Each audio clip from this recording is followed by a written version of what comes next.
Hello again.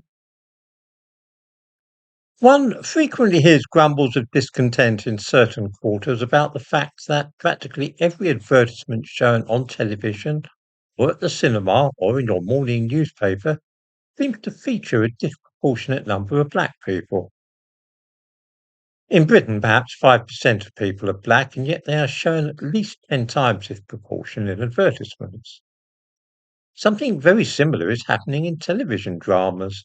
But not to worry. In one area at least, people of white ethnicity are always shown, and this is in roles which feature domestic abusers, sex pests on public transport, muggers, gang members, terrorists, or vicious killers. Such people are almost invariably shown to be white.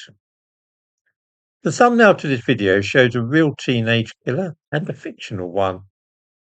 The fictional one is, of course, the white boy who starred in a television drama called Adolescence. And on the right is a genuine article, Axel Rudakabana.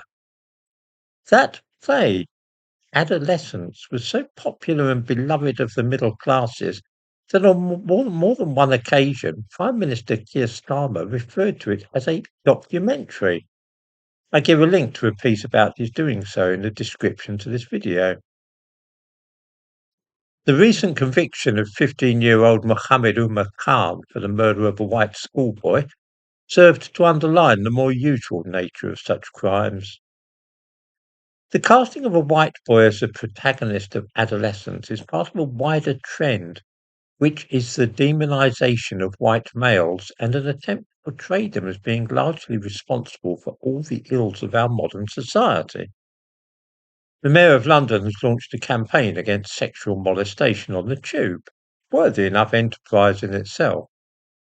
I give a link in the description to this video to the short film which has been produced as part of the campaign, showing a fictionalized scene in which a woman is molested on a crowded tube train.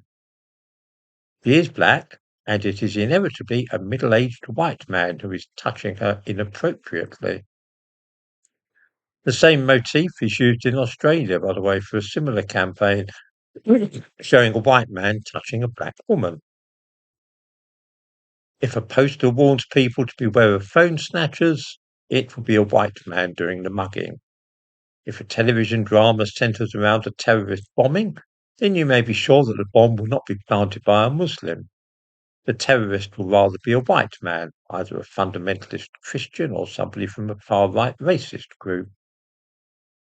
Domestic violence? White man. This all becomes a little wearisome because the actual figures for, say, mugging and terrorism do not at all suggest that the majority of such offences are carried out by white men. Very far from it.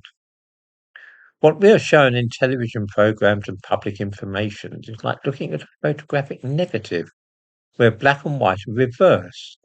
It gives these productions a slightly surrealistic air, but the exposure to such a steady stream of propaganda has the desired effect, which is to make white males feel guilty and ashamed simply for being white males. They also reassure black people that they can carry on as usual and that such things are not aimed at them. They are the good guys. It is an interesting point why we tolerate this dreadful Agitprop operation against the indigenous population of Britain, but there it is. So used are we to it now that we take it all pretty much for granted.